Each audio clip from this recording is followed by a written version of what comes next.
All right. Good morning, everyone. Sunday, April 30th for our Sunday morning Zoom call for our ministry, psychiatricsobriety.com, for our, I don't know, I lost count. It's probably number 75. So we're here with Greg, we're here with Jenny, we're here with Beloved. More people might come on board. We meet every Sunday morning, 9 a.m. Pacific time, 12 noon. What do we do? Why do we come here? Who are we? And what do we hope to accomplish? What needs to be accomplished? We are all on board with a single purpose. It's to unbelieve these mental illness stories, these mental illness diagnoses. Many of us have been handed lots of pills. I will just tell you why I started this ministry and why I'm doing this ministry, because this is part of my healing. Folks, for 25 years of my life, I had been in a psychiatric, pharmacological spider web, polydrugged mess from psychiatry. No, it was from me. I did it to myself. I was going to the psychiatrist, asking them for more pills to fix a problem which I never had in the first place. I don't want to go into my story. It's all over my website, all over my YouTube channel. But what's most important is how I emerged from that madness. When I started to look for tools and resources, I realized there's a vacuum in our world. There's this whole vacuum where people really do want to get off their medications when they're discovering now that these illnesses, these chemical imbalance hypotheses have simply turned out not to be true. And a lot of people are trying to get off with them. And there's all these communities that then came up with a narrative of our brain's been damaged. We'll have to be on these things for the rest of our life. We're protracted. And I emerged from all that. I was immersed in all that. I emerged from all that. And now I've started a ministry to help others who would like to unbelieve all that. It has to be a ministry, folks, because we cannot solve this without, you cannot solve this problem with the same mind that created this problem. That's why psychiatry just goes in loops and loops and loops. People think they're getting better, and they reinvent their dream characters. And then the dream characters crash and they get more pills. And they reinvent that dream character for a little while until that dream character crashes again. And it always gets progressively worse. Listen, this is what we do here. We just, it's a ministry. We go back to source to anchor who we are. And we're not dream characters. we're all playing roles. It may sound like complicated metaphysics, but we go into it all for the next hour. So anyway, for harm reduction purposes, remember, I'm not telling anybody to get off their meds. We're not telling anybody to get off their meds. We're not telling anybody to exit psychiatry. If you come here, you've already made that decision, and we'll support you, but we're not medical doctors, so we can't offer any medical advice. So there, that's my story, and I'm sticking to it. It's a ministry. We got to say the healer's prayer, because it's not about, it's not about I'm here teaching some new modality. It's not about teaching. It's about extending. It's about what comes through us, and that's the reason this works. Because whenever we gather together, it's for a holy purpose, and stuff comes through us, folks, that I can't explain. So the healer's prayer goes like this: we are here only to be truly helpful, and we are here to represent him or her who sent us. We do not have to worry about what to say or what to do, because he or she who sent us will direct us. We are content to be wherever he or she wishes, knowing that he or she goes there with us. And we will be healed from all of this madness as we let him or her teach us how to heal others from their madness. There, we're all one. Namaste. Who wants to start? Hi. Hi, Chris. Hi, Beloved. Beloved, how'd you like the topic of last week's Zoom call? Put on your big girl pants. That wasn't last week, Kenneth. You're getting all confused. That was the week before.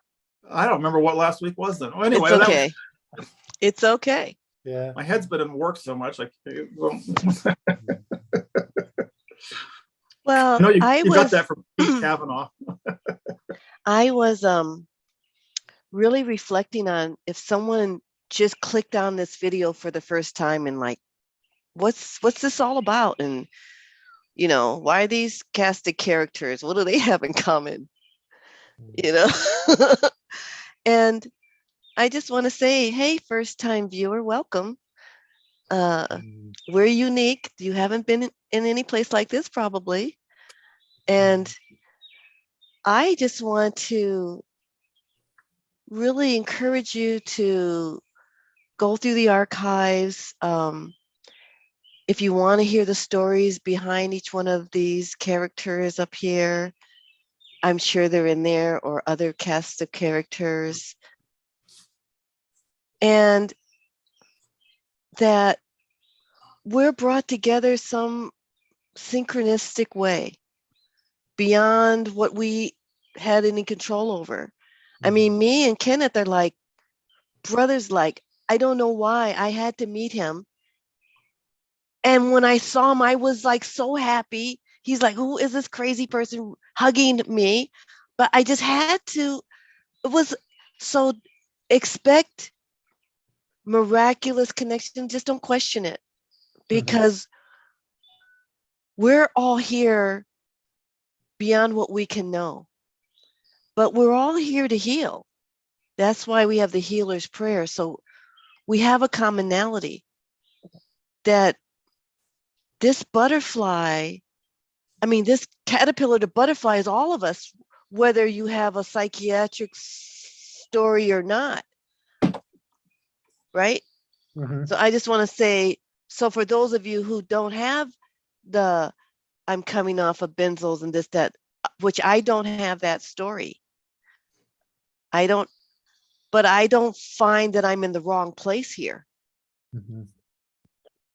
I find I'm the one that didn't get medicated. So I'm the control subject. So if you want to get off, you might turn out like me and this guy over here. Actually, that's all we're trying Chris. to say. You know, we're all going to the same place. But you know what, Kenneth? Doesn't a caterpillar just get pulverized? Doesn't it have to turn to mush to become a butterfly? I mean, it's not a pretty process, people. Don't think we're in for a nice, easy, oh, yeah, and the butterfly. That shit gets all pulverized. And it has to emerge. Emerge is a good word. Emerge is a good word. So don't think we're in here for, oh, yes. What did he say? Sunshine and unicorns and rainbows. Unicorn. No. And like my resilience coach tells me, we're on a hero's journey here. It all has to be reframed to this amazing, I mean, Kenneth's story is so crazy, it has to be fantastical. I mean, I just want to see the movie. Let me know when you sell the rights, you know. I'm going to see that. I'm going to binge that. You're the only one who's read my book, by the way. I'm crazy. You know, we all got okay, there you go. Chris read some of it. Oh, really? That's 2 people. It's not the number. But, you know, we all share this commonality that we've suffered. It's suffering, you know, and there is life beyond that. There's life beyond that. And it's available to all of us right now. Going this way, not this way. Not in the traditional ways we've been trained to seek for it outside of ourselves. So I'm saying this way, that means we got to go within, go deep, get all in it. Like what you said in Buffalo, go into that storm. I like that. That's like that Beast of the Southern Wild. They said, beast it. They beasted that shit. Yeah, they wasn't scared. We ain't got time to be scared here. We courageous. we come into courageousness, which means you got to get out of all depression, all that shit. You got to leave that shit behind to be courageous. It can't come to courageousness. We cannot float up. It's just a matter of floating. Drop those rocks. Boulders. Some of us got boulders. So you can just float up a little bit. Speaking of books, willing. when are you going to start yours? I've been waiting over a year. I know, right? Me too. I'm waiting to. I was listening to Gabor Mate. Have y'all read his book or gotten into that? That man's got a lot of light. I was listening to him, man. I was like, yes, yes, yes, and yes. He's thought every thought I've had. We're on the same base. What the reason he's thought every thought you have, Greg, and I have the same in my parable, is that all these teachers, they're not teaching us anything new. Mm-hmm. They're relating to what we've already thought and helping us to untangle it, unbelieve it, unwind it. The Course in Miracles is no one needs to be a Course in Miracles student. It's just one of countless, effective modalities to unbelieve the nonsense that's in the way of our truth.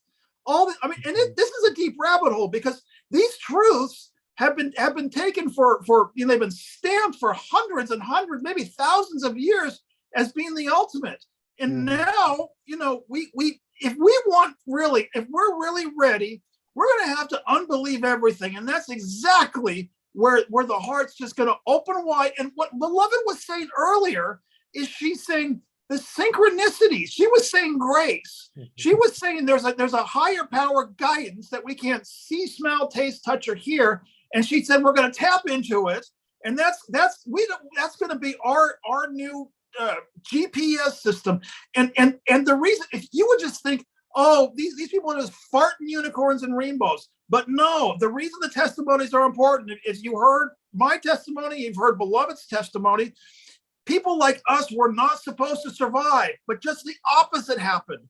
Instead of dying, we popped through the birth canal, we made it out of the cocoon, and now we're absolutely thriving. Everything is opposite. The whole purpose of this ministry is to take these disempowering narratives and say, this is not the worst thing that's happening to you. This is the best thing. And I'm not this is not theology for either one of us.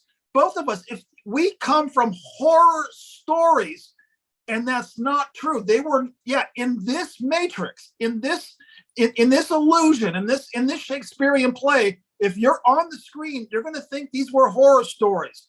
The minute you get off the screen and into the audience and see it from Spirit's perspective, holy cow, hold on to your pants. You're going to see it completely different.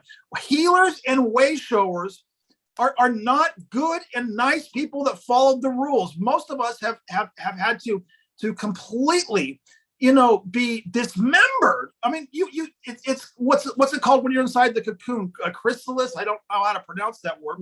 Beloved's doing this, by the way. We were actually dismembered because the more we tried to fix ourselves, the more we turned to mush. And that's when psychiatry said that there was something wrong with us. That's when all the people who had successful corporate jobs, who were successful at getting to work 9 to 5, they all said something's wrong with you, and we believed it. That's why the quote in this ministry is from Krishnamurti: to be well adjusted to an insane society is not an indication of mental health. It's a terribly deep rabbit hole, but no one's going to listen to us unless they're desperate. And that's where I find, and I said it last week, that's where the angels hang out. If things are going well, the angels, they don't need us. But Beloved's shaking her head again, when you're down on your knees and you're crying for help, and it's God save me no matter what, those ones are heard. We can't. I never thought I would speak like this, and I heard people speak like this when I was in my 20s and my 30s. And, I'm not going to go that far. No, that's nice. But by the time I got to my late 40s, early 50s, and I had exhausted every modality in my culture, in my education, in my upbringing, in allopathy. And I said, I'm either going to kill myself or something's got to do a pole shift here. It was the moment the cocoon began to crack and the first rays of life entered. I have to say that for me, though, I had to go through, I got off these benzos and I was facing a new world. I had to, I had been in a hole a long time, and I had to go through that temporarily. I had to jump through the hoops of, believing the bullshit.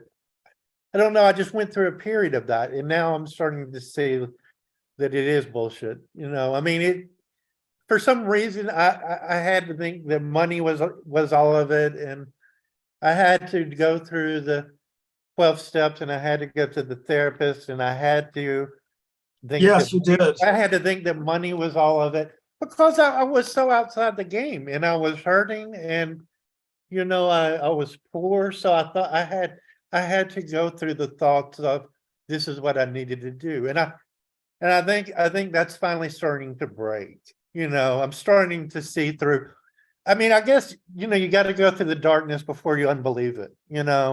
So I'm kind of coming out, and I'm starting to get some people who have some light to them, and I'm starting to unbelieve it. But I had to believe it first for a little while. For a little while, I had to go through the bullshit. Actually, on the movie, it's not bullshit inside the movie itself. Okay, but this is just the moment when we choose to get off the screen. For us in the audience, it's bullshit, but we're going to use the word bullshit with bullshit. We're bullshit, but we're not going to put any seriousness on the screen itself. We're gonna. In other words, what I'm trying to say is we're going to respect and honor those who are still believing in what we now for us it's now bullshit, because the moment we say bullshit with any amount of grievance added to that word, we're back on the screen. Well, let's say our journey, your hero's journey, is really what you're talking about, Greg. Yes. And what Kenneth is saying, even though we don't believe it, I don't disparage it, because I did believe it. Right. I did believe all that shit did scare me. I'm not going to make fun of the me that was scared of that shit. Yeah. I'm going to honor it because it got me here, because I had to face that shit and say, oh, that was nothing. Ha ha ha. Yeah. Next. Well, I mean, I kind of realized lately that it's a complex word, but it's forgiveness. It's I mean, you just kind of recognize it, and it's not that you go back, and for me, it's not that I go back to the old parable. It's that I make peace with it, and I make peace with the people, and I make peace with the doctors, and I make peace with the 12-step people, and I make peace with the therapists. That's what it is, because I don't want to go back to pills. It's not that I want to go back to this story. It's that I make peace with it. And that's what I've been trying to do for so long, is make peace with this stuff. Also, I was talking with someone very close to me a couple of days ago, and we're kind of, comparing notes here. What's kind of great about all of us, we can't go back to pill. We simply can't. Right. It's over. We couldn't go back if we tried, because that's why, you know what, you don't want to hang around me too much, because if you hear what I say, then you're not going to believe, you really can't believe this stuff anymore. And we have to emerge. We have to. It's a one-way ticket. It's a check valve. I call it a check valve. Your turn, Jenny. Yeah, unmute yourself. Good morning. Good. Hi. I'm facing something today that I thought you guys might be able to help me with. My best friend told me this morning that he was suicidal, and I'm being as supportive as I know how to be, but is this a reflection of myself, that my best friend wants to end their life? Well,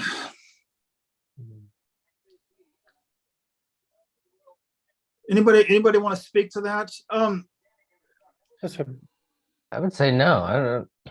Jenny, that's my it's not, immediate it's not me to say, but I don't know. It seems like it has nothing to do with you. And it sounds like your friend is in a really dark place right now and really struggling. And how great that they were able to share with you and feel comfortable enough sharing with you. And I mean, depending on the severity of the situation, it's very scary and brings up a lot of unknowns and uncertainties. But the fact that they're willing to share that with you, I think, is good. And but I don't think it has anything to do with you necessarily. You know, I think that might be complicating a already complicated situation. Mhm. Yeah, I would agree, and I would say Thank that you. I had a friend who he committed suicide, and you know, I know with suicide there's a lot of what could I have done, so that's a bad place to be, because it's no, it's I don't think it's a reflection of you. That's I wouldn't say so.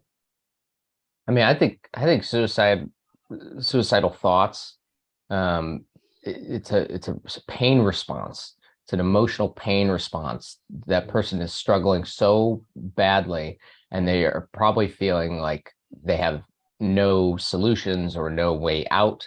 They don't know how to deal with this pain.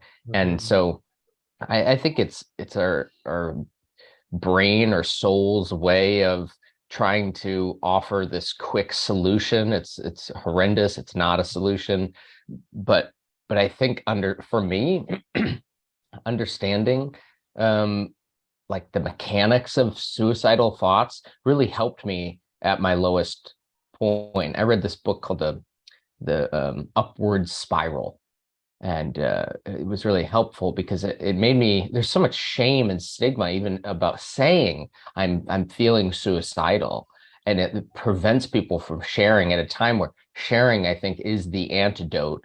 It's Yeah. one of few antidotes when you're in that situation. You need connection, you need love, you need someone to hold space for you. So I Mhm. think it's great that they shared with you, and I think you know, the most I think the worst response, you know, to someone sharing something like that is whoever's hearing it to get really afraid and to go, oh my gosh, this person, they're really messed up. You know, there's something wrong with them. But I think the only thing that's wrong with them is they're in so much pain and they don't have any tools to work through that pain. The only tool, maybe the tool they have is a friend, reaching out to a friend. Again, I think that's a really good sign that they shared that with you, as scary as it is, and as many questions as that brings up. You know, how should I respond to that? What should I do? Should this person, Mhm. should we get them help? You know, that's where I don't know, but I think for me, just understanding suicidal thoughts and ideation, it helped take the shame away from it, the stigma. Excuse me. I think it will happen to any human that is under a tremendous amount of pain for a long time and with zero tools to deal with it. I think it's almost guaranteed that they will have suicidal thoughts. And learning about that made it feel so normal, you know? Mhm. But I'm sorry your I friend's just was feeling. afraid that it was like a reflection of my own subconscious thoughts, because I'm going back to Michigan in less than 2 weeks, and that's when I usually contract. And it's scary going back, but I'm just taking it one day at a time. Plus, I was manic for like a month, and now I'm coming down. So Mhm. just a lot going on. Well, yeah. Yeah. I'm sorry, Jenny, but yeah, I wouldn't take that on, you know, take it on yourself or think that it Yeah. has anything to do with you or your fault or anything. Mhm. That's a Yeah. little heavy. Yeah, that's a little, yeah. I'm trying to think if I would have even thought to who would I have called if I was suicidal. And I've been suicidal, but I would not even think Mhm. like Chris said, to call anybody. Yeah. I would be terrified to tell somebody I just did it. I just took some pills. I was just mad. You know, with Dr. Hawkins is interesting on the maps of consciousness. When you're in despair, you don't have the energy to commit suicide, so they're not going to do anything. But when I was mad enough, I had the energy to do something about it, and I did. I had the energy to take a bunch of pills to try to get something with that pain, because I was like so mad I was going to kill somebody. I had to kill somebody. So, I mean, I'm just trying to think of who would I have called. That just blows my mind. And so you're blessed. I would take it as, oh my God, I'm an angel. I didn't even know I was that powerful, that I'm a healer, that I am healing. Because somebody came to me as fucked up as I think I am for healing. This is what happened. This is how I would take it. Yeah, really. I mean, maybe Jenny, maybe the best thing you could do is just to reach out to that friend. Maybe try to call him once a day. Say, hey, how you doing? You know, and talk about just nothing. Talk about, you know, I'm on a walk right now and I'm just walking by this beautiful yard right now. Let me describe. You know, just talk about whatever. You don't have to talk about, you know, what they're going through, but just you being a good friend. We video chat every day, so that's awesome. It shouldn't be a problem. But he said that he was gonna stop talking to people, but he was talking to me, so I think everything's gonna be okay. I can just briefly add, you know, 2 cents into this real quickly. When I was suicidal, people who were frightened could not show love, because love is the opposite of fear. So all it took were for people to not be in fear. It was the only prerequisite for me to have support, to move, you know, out of that place, were people who weren't frightened. It was really a no-brainer. You know, it was very simple in my story, because the ultimate decision was going to be me. Am I going to stay in this body, or I'm going to end this body? Ultimately, because people were not frightened, you know, I sensed, all right, I'll do this deal. It's about as simple as my 2 cents for this conversation. It really is. Don't be frightened, Jenny. You know who he is. You know what's true about him. You know what's true about yourself. So, well, even beyond that, I want to go to Jenny. What you're saying is, you know, your future predictions. I don't know. People have been telling me to read the Untethered Soul for 50 years, so I'm reading it, and it is just blowing my mind. Anybody? No, it sounds like Gabor Mate, I've read it, because I've heard that dude talk, and he don't play. He just serves it up. and with his terrible background, you know, he talks about his mother and all. So I've heard a little bit of him, but I'm curious to hear more of how he talks. But this Untethered Soul dude just busts through all of our stories.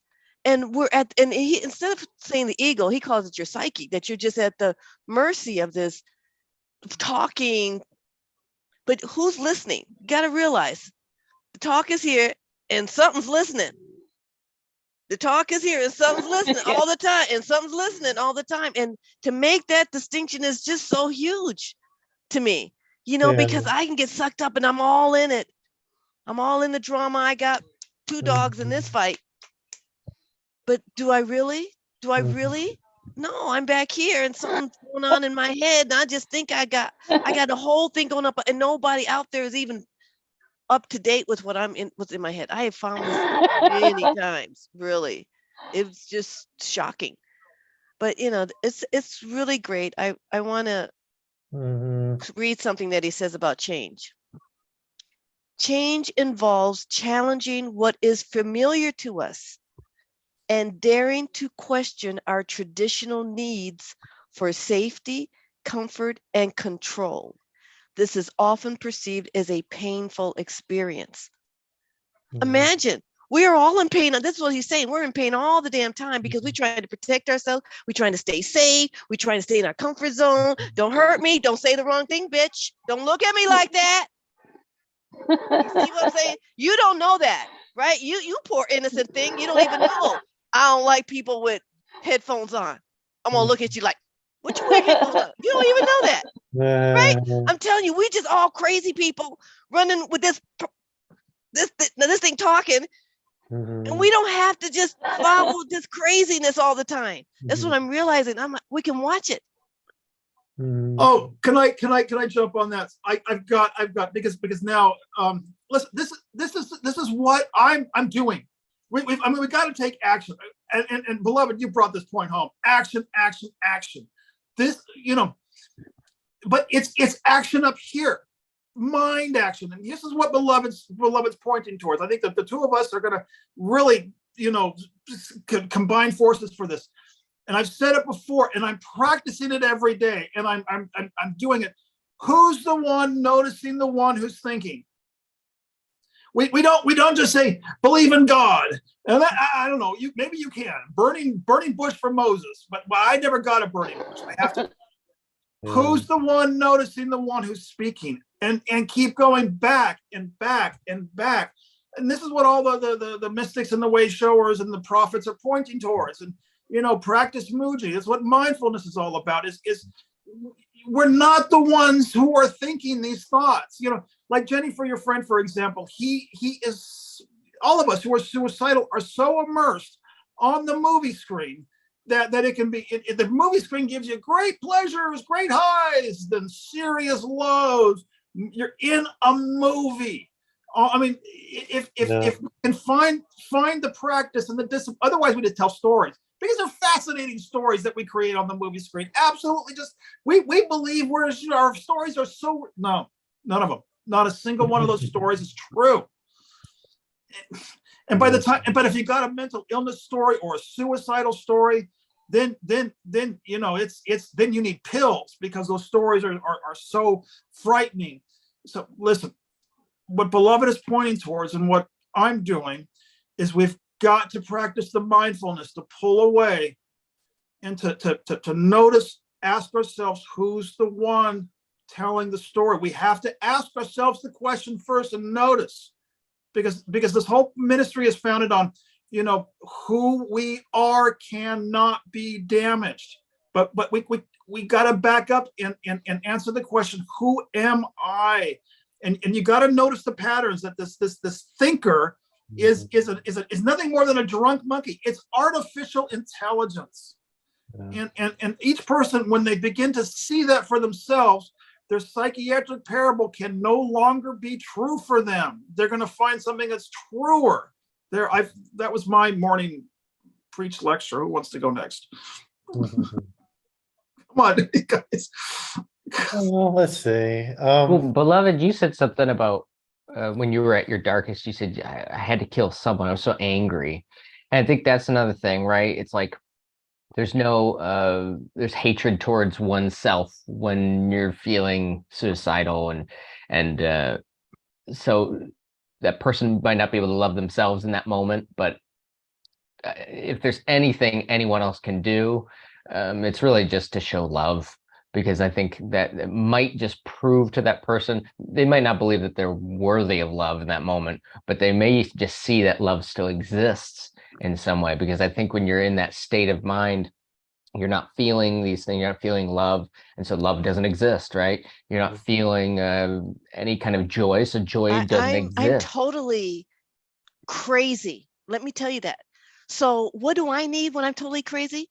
I don't need you to be crying with me. I don't need you to join me where I am.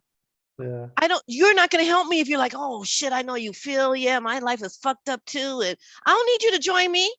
I don't need you to join me to roll. I don't want that. You're not helping me. Right. You want to help me? Don't get sucked into my lower energy. Yeah. Because that's what keeps it going. This is why we stop it here. We stop that downward shit and we say, all right, don't get sucked in this story, because let's take a step back. What Kenneth was saying, let's become the observer. Yeah. Ultimately, you got to decide whether the body came first or you did. Did the mind come first or did you? You got to make some kind of distinction here at what's running what. Because if your body's running your mind and y'all think you're on some kind of pill addiction, and that's running your mind too. It's enough that you believe your body is suffering from the pills, but now you said your mind has to, and you're still back here. Yeah. You're still somewhere where those pills couldn't even ever reach. So until we make those distinctions, and we start by tearing ourselves out of the story. And I just want to say this one thing. You know, some actors, there's a method. Some actors, when they're in a very dramatic role, they never come out of that. They never come out of that. What do you call it? Character. Well, They never come out of it. Even in the break time, they stay in that character. They have to be called that name. They still wear the costume, the makeup. You see what I'm saying? That's like us. We got to stay in it so much, because the minute we step out and take off that makeup and shit, which we can any moment, when grace hits, least expected, grace comes, light comes in. Some sanity shines, some hope glimmers. You helped me yesterday, beloved. What you said about, you said something like, you said, never, when you're feeling bad, you're in no position to think. You know, I was position to give you some yesterday. advice. I didn't eat and I didn't sleep, and I remembered that. I remember I started to solve some of my problems, and I thought, well, I don't need to do that right now, you know. And I think that's what you're talking about. That's that character, you know. That character was suffering, and I had to remember that, you know, I was not in a position to do anything at that point, you know. Two things I heard. Mhm. Are you done, Greg? You keep Yeah, going. I'm good. All right. Two things I heard. Do not make a decision, and if we're not ready, and false empathy. I want to touch on both. Beloved, perfect. Listen, if we really want support, we're going to go to people. We're not going to go to people who are going to agree with us. That's what I heard Beloved say, and that's where I was. It was 3 days ago. I'm here. I'm finishing up this construction project. I'm only about a month away. Okay.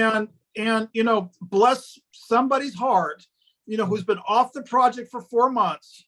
I've already done the plans. I've already, you know, done the engineering. I've already done the framing. Said, well, I don't know if I want it done that way.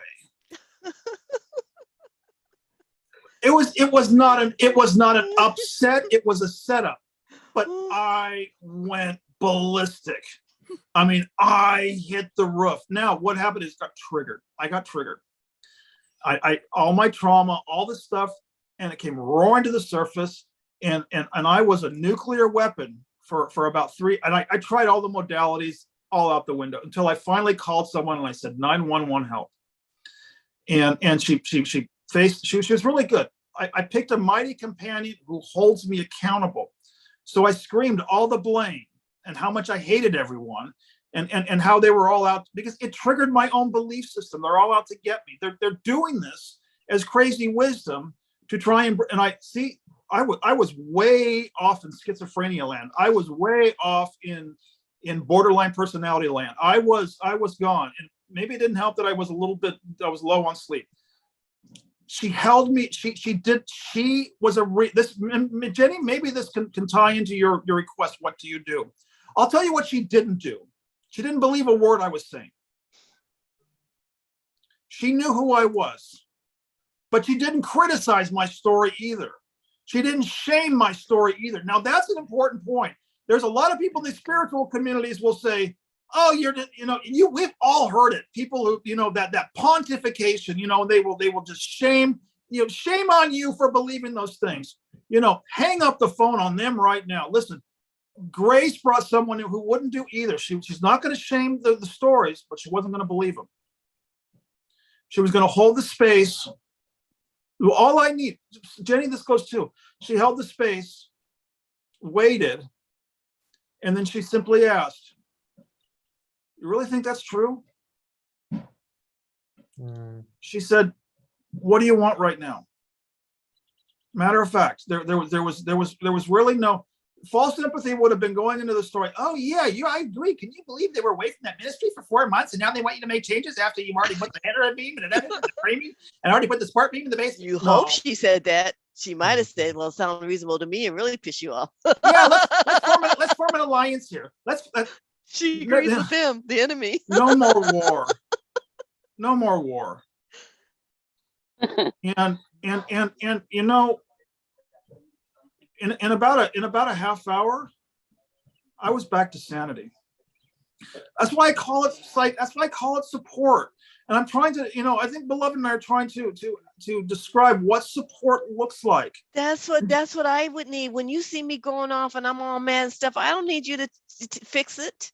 No, it won't work. I want you to hold the space.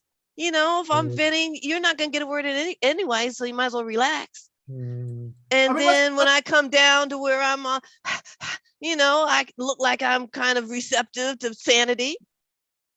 And I want to bring up one Tap more and point. see, okay, you got it out, but don't be scared. See, we don't need fear. And I like what Chris said. You want love, and love is sincere. This nice is not. Nice isn't sincere. Nice wants to fix it, and nice is scared. Nice is scared. We are saying we're all entitled to have bad days, bad moments, be triggered. We don't know because we're so under such insane pressures in this insane world. What do you expect? Some of us got medicated. Some of us didn't, but we needed help, and I still needed help. I needed help out of this crazy world. That's where we're all joined on. We're all here needing help because somebody said we was crazy, but what we were was sane in a crazy world. See, and that drove us crazy. It's like Kenneth said, we're trying to fix something that wasn't broken, but we thought was broken. It's all, it gets all messy. So you gotta just think logically. And nothing here is we're saying is really unscientific. You can prove it scientifically. They finally got science where they acknowledge things that ain't saying. So you know what I'm saying? They finally acknowledging the metaphysical aspects of life. And I the just keep second thing, thinking about. Go ahead. well, the second thing you said, you brought up Greg. You know, I just want to touch on briefly. You're right. When decisions, we wait, and there was a Pema Chodron is a wonderful Buddhist monk. I don't know if she's still. I think she's too old to be still giving her lectures, but she gave some wonderful lectures that are on YouTube. And she had one person come to her who was bipolar, you know, like the rest of us. And Pema Chodron was so beautifully, you know, responsive to this person, who said, and Pema just said, you know, when you're in a trough, no decisions when you're in a trough. Right. When you come up for air, decisions then. It's that simple. Not even decisions. Just Yeah. know that you're not going to have any access to light thoughts. Dark feeds dark. Suffering feeds dark. Yeah. You know, and what we're doing when we're in depression, you know, we don't want to be. We're either trying to stop suffering, controlling your environment to avoid suffering, worrying about suffering in the future. Look at us. We're all walking around like somebody's going to hurt me any minute. I better protect myself. I got to be vigilant. We're all like that, whether we're on pills or diagnosed or anything. You're all like that. Oh, am I wearing the right thing? Am I looking the right way? Did I say the right thing? Was I too strong? Was I not strong enough? We're made to be crazy. Come on, and until we step back, take a look at it. Just take a look. And one thing I do want to add to what Greg said. Well, that was hard. I forgot what he was talking about, but I would say acceptance and surrender came to me. This is what we're here to do. Accept what is, surrender. We can't control it. It is. Yeah. What is? That was hard for me, especially. I mean, I'm coming out of it, but to not make decisions in benzo withdrawal, deep benzo withdrawal, because Lord, I was so mad, and that was one of my symptoms, one of my hardest symptoms. I wanted to do. I just want, there were so many things I wanted to do, like out of that anger, that I was in no position to do anything. And I thought the whole world was out to your get me. face. And it was like I had to realize, well, the world's not out to get me. I'm the one in benzo withdrawal, and I had to, just sitting still and not doing anything. It was the hardest. I'm able to do a little bit more every month. But, not doing anything and realizing that surrender was the hardest thing. It was the most peaceful thing, most wonderful thing when I accomplished it. I had a friend who was a Catholic friend of mine, and he told me, oh, he was a deep guy. He told me about surrender. He has mild depression all the time, and he doesn't want to get rid of it because he loves the surrender and his connection to God that it gives him. He likes that suffering. I personally, I'm the type, I'm trying to get my health back and suffer as little as I possibly can. But this Works for man me. actually, That's very Catholic. is it? The Yeah, suffering yeah, part is very Catholic. The suffering Yeah. sacrifice. That yeah, yes, that is what is yeah, But it's not required, but it can be used. It is, Well, yeah, apparently many of us have to come to the cross to get a clue. I don't want to call we can actually reframe the word suffering. Listen, my friend Laverne calls it grist. And it is a push. I maybe we just not need to go suffering. I think we can differentiate between pain and suffering. I needed pain, but the suffering part, I'm just no longer, pain is inevitable, suffering's optional there. No, I've heard you say that, but I don't get it, to be honest. I'm not sure what the difference is. Well, listen, my body's gonna die. I hate to bring you the bad news, but this body's gonna die, and it's probably gonna die from something that's just not gonna be very comfortable. Now, do I have to suffer? Can I have joy? It's like I know. Last week's Zoom call, you can have joy and pain at the same time. I plan on going out of this world with a smile on my face and joy. And you know what? My body's probably going to be hurt and aching and a lot of aches and pains. But I plan to have joy. So I don't want to suffer because my body's in pain. And he's making the separation that you're not, like, if my hand is hurting, I put all my attention in there. Yeah, then my mind's hurting too. Now that's the difference. Now I'm suffering. Here's my hand hurting. There's the pain. But now my mind's going to join. Now I'm suffering over my hand pain. That is what suffering. That's why we say it's optional, because if somebody called me while my hand's hurting and say, you just want $1 trillion, I'm not even fucking going to care about my hand. In a minute, I ain't going to know nothing about that. I'm going to be somewhere. My attention's also, what happened to this hurting hand? That's why it's optional. We got to face it. We have the choice where we put our attention to. You want to think about, this is another thing that Untethered Soul guy said. You want to just think about all what's wrong with you. That's all you're going to have. Your whole life by what's wrong with you. And we all got it. I had it. I'm a bipolar person. I got to do all this because I'm that. I better make sure I exercise and I do all this and I got to stay sane and I got to watch. I had a whole chorus of, I didn't have but how I'm supposed, you know what I'm saying? We can't, I'm seeing it now, reading this book and like, oh my God, I was reading it. We're still pulling ourselves away from being attached to these things that have dragged us around for so long. This is why we go up. Otherwise, we're going to be in the same, we don't want to, and we're not. We're spiraling up. I like the spiral. Whoever said the spiral thing, Chris, that spiral is a good analogy. We don't want to do the rewind. We're spiraling up. Yeah. We spiraling up. Health has become so important to me, and it is a very important thing. But last night, I just kind of hit a point, and I don't know. It was kind of like I got to where I was fearing old age, and I want to be as healthy as I can for it. And I think Ayurvedic medicine has a lot of answers. But I was so wrapped up in fear of old age, because to me that kind of equates bad health. But I have Thanks. But I had a yeah, I know. I'm sorry, but I'm not taking I started listening to somebody I've always liked my whole life. I saw a few of his concerts when I was young, met his son, but Iggy Pop. Do y'all know Iggy Pop? The musician, the singer. And I was listening to what he was talking about in his age, and he was saying, how happy he was. And I said, he said he was happier now than he had ever been. And I was like, wow, that can occur even in, old age, that he can be happy.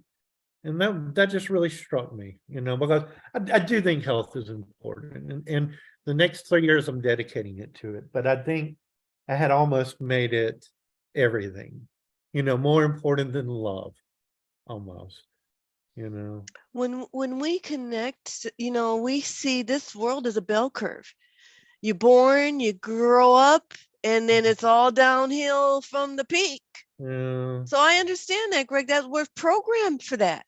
yeah, But we don't believe that. If we believe that, why are we even here? Why, it's really, this is what we're here to say. That's not who we are. We're eternal. We're yeah, not in this body. Where are you in this body? Where am I? In my eyeball? Am I in my hair? Am I in my, where am I? I'm not.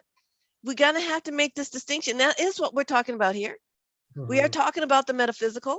We are talking what's beyond we can see yeah, and put up here on a PowerPoint. yeah, But that is the truth. mhm, This is not who we are. This is our AI. This is look at how amazing power we have to create something so amazing yeah, that it does all this stuff. And I don't even know it's going to do it. mhm, But is it me?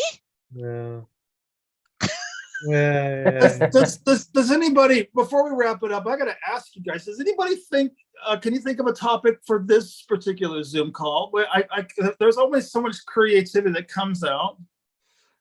Beloved, is that I am not my, what did you say? I repeat that. I'm going to write it down. I am not my AI. I am not my, because I like the part that the observer, what but I we've wanna- been talking How about about is being a this? witness. How about this? Suicide is not a crisis. all right. No, Suicide is not a, absolutely not. Mm. No, Greg, he All cannot right. be serious with that. No. Yeah, suicidality is not a crisis. How about All right. That's going. suicidality is not a crisis. No, that's I good. would No, say- I want to.